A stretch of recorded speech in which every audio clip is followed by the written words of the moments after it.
প্রতি মাসের 2 থেকে 3 তারিখের ভিতরে আমাদের কোম্পানি পেমেন্ট করে দিয়ে দেয় অটোমেটিকলি ব্যাংকের মাধ্যমে।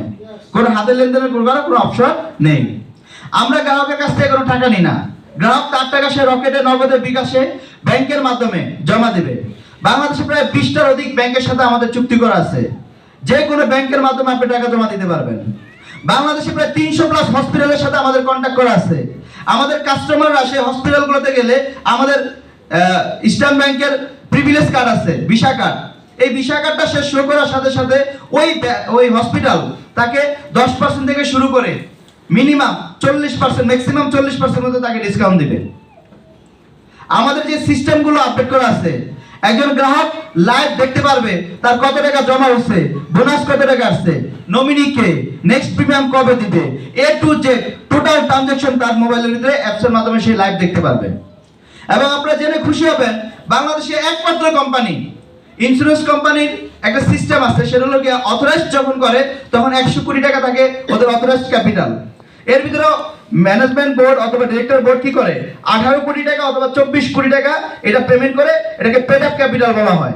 কিন্তু বাংলাদেশের 36টা লাইফ ইন্স্যুরেন্স কোম্পানির ভিতরে অনলি ওয়ান কোম্পানি, আলফা ইসলামী লাইফ ইন্স্যুরেন্স, যে কোম্পানির অথরাইজড ক্যাপিটাল 100 কোটি, পেড আপ ক্যাপিটাল 100 কোটি টাকা।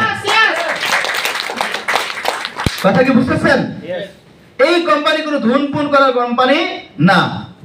একটা সিস্টেমেটিক ওয়েতে, একটা সুন্দর সিস্টেমে এই কোম্পানিটা অটোমেটিকলি যুগের পর যুগ চলবে। কারণ আমাদের কোম্পানি যারা ডিরেক্টর আছে এরা সবাই অনেক বড় মাপের শিল্পপতি। সেদিন একজন লোক মারা গেছে, এক শিল্পপতি মারা গেছে, বাংলাদেশের প্রত্যেকটা মিডিয়াতে তাকে দেখানো হয়েছে। সে টিম গ্রুপের ব্যবস্থাপনা পরিচালক, হাজার হাজার হাজার হাজার কোটি টাকার মালিক। আমাদের একজন ডিরেক্টর আছে, বাংলাদেশ সরকারের কাছে প্রায় 12,000 কোটি টাকা পাবে বিদ্যুতের কয়লা সাপ্লাই করছিল, কয়লার টাকা দিতে পারে নাই। বর্তমান তাকে বিদ্যুতের ডিপার্টমেন্টের দায়িত্ব দেওয়া হয়েছে। এরকম বাংলাদেশে আমাদের যে যারা ডিরেক্টর আছে সবাই শিল্পপতি। গার্মেন্টস ইন্ডাস্ট্রি বলেন, ব্যাংক বলেন, লিজিং কোম্পানি বলেন, পাউন্ডের আরো এনাদার ইন্স্যুরেন্স কোম্পানি বলেন, বিজনেস বলেন, সব ধরনের প্রতিষ্ঠানে আমাদের ডিরেক্টরদের আছে। এখানে হারানোর কিছু নাই, ভয়ের কিছু নাই এবং মন খারাপের কিছু নাই। আপনি যদি কাজ না করতে পারেন এটা আপনার ব্যর্থতা। কি রাইট কিনা বলেন? তো এই আলফা ইসলামী লাইফ ইন্স্যুরেন্স তার সিস্টেমে অটোমেটিকলি সিস্টেমে সে চলতেছে। এখন পর্যন্ত কোনো কাস্টমারের কোনো কমপ্লেইন নাই।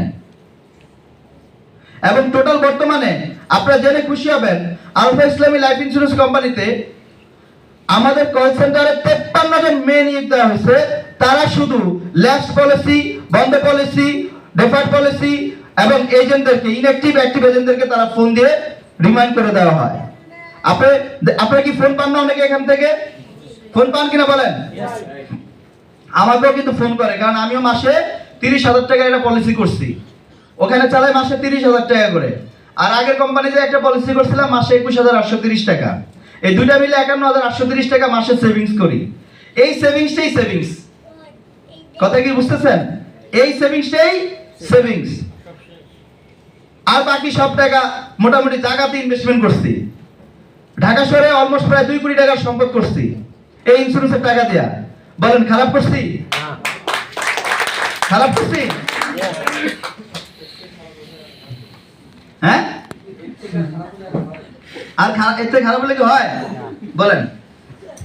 মানে জায়গা কিনছিলাম 64 লাখ টাকা দিয়া, সেই জায়গাটা এখন 2 কোটি প্লাস হয়ে গেছে। ঢাকার এই যে আকরাইনে কিনছিলাম, সিটি ইউনিভার্সিটির মূল ক্যাম্পাসের পিছনে।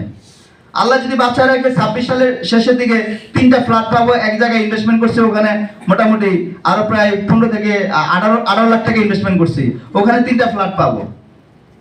তো মোটামুটি সবকিছু মিলে লাইফস্টাইল তো বুঝেনি। আমার যে বয়স, এই বয়সে আমার বাংলা কথা যদি বলি, পাশার নিচে একটা 4 চাকার গাড়ি আছে। কথা কি বুঝতেছেন? বুঝেন না মনে হয়?